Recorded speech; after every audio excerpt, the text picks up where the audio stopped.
សួស្តីបងប្អូនទាំងគ្នាអញ្ចឹងខ្ញុំមានវីដេអូថ្មីមួយគឺនិយាយពីរបៀបដាក់តារាងចេញនៃស្វ័យប្រវត្តិនៅពេលដែលយើងបញ្ចូលតម្លៃនៅក្នុង cell ណាមួយទៅឲ្យវាចេញតារាងមកអូតូតែម្ដងអញ្ចឹងឧទាហរណ៍ថាខ្ញុំបញ្ចូលនេះបាទអញ្ចឹងយើង enter មកអញ្ចឹងវានឹងមានតារាងនៃស្វ័យប្រវត្តិតែម្ដងបាទតោះឥឡូវយើងចូលធ្វើទាំងអស់គ្នាបាទអញ្ចឹងដំបូងបងប្អូនត្រូវមានក្បាលតារាងនេះឲ្យសិនមកបន្ទាប់មកយើង select ទៅលើទិន្នន័យដែលយើងចង់ឲ្យវាមានតារាងដល់ដំណាអញ្ចឹងបងអាច select វាចោលឲ្យច្រើនទៅវាអត់ចេញឬក៏អត់មានបញ្ហាទេឧទាហរណ៍យកប៉ុណ្នេះបាទបន្ទាប់មកយើងយកកន្លែង home រួចយក conditional formatting បន្ទាប់មកយកពាក្យថា new rule អញ្ចឹងកន្លែងនេះគឺយើងយកខាងក្រោមគេបាទហើយយើងសរសេររូបមន្តតិចមកអញ្ចឹងស្មើ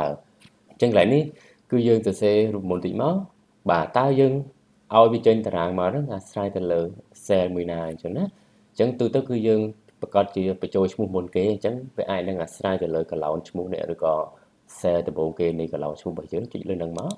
ឬក៏បងប្អូនសរសេរចូលមកក៏បានដែរបាទអញ្ចឹងយើងលុបដុល្លារចេញពីមុខលេខ3មួយមក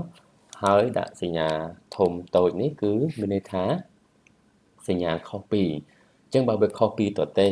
បាទឲ្យវាធ្វើអីអញ្ចឹងបើខុសពីតទេខ្ញុំឲ្យវាមានតារាងឬក៏គូតារាងឲ្យយើងឬគូបន្ទាត់នេះអញ្ចឹងយក format មកបាទហើយខ្ញុំមើលកន្លែងពាក្យថា border ណាឬក៏ជាប់អីផ្សេងបងប្អូនអាចយកពាក្យថា border មកហើយយើងរើសកន្លែងពាក្យថា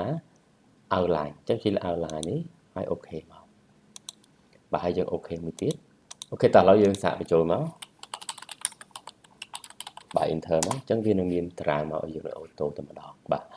អញ្ចឹងវីដេអូនេះគឺមានប៉ុណ្ណឹងអញ្ចឹងបើសិនជាមានសារៈប្រយោជន៍សម្រាប់បងប្អូនអាចជួយ like និងជួយ share ម្នាក់មួយផងបាទសូមអរគុណ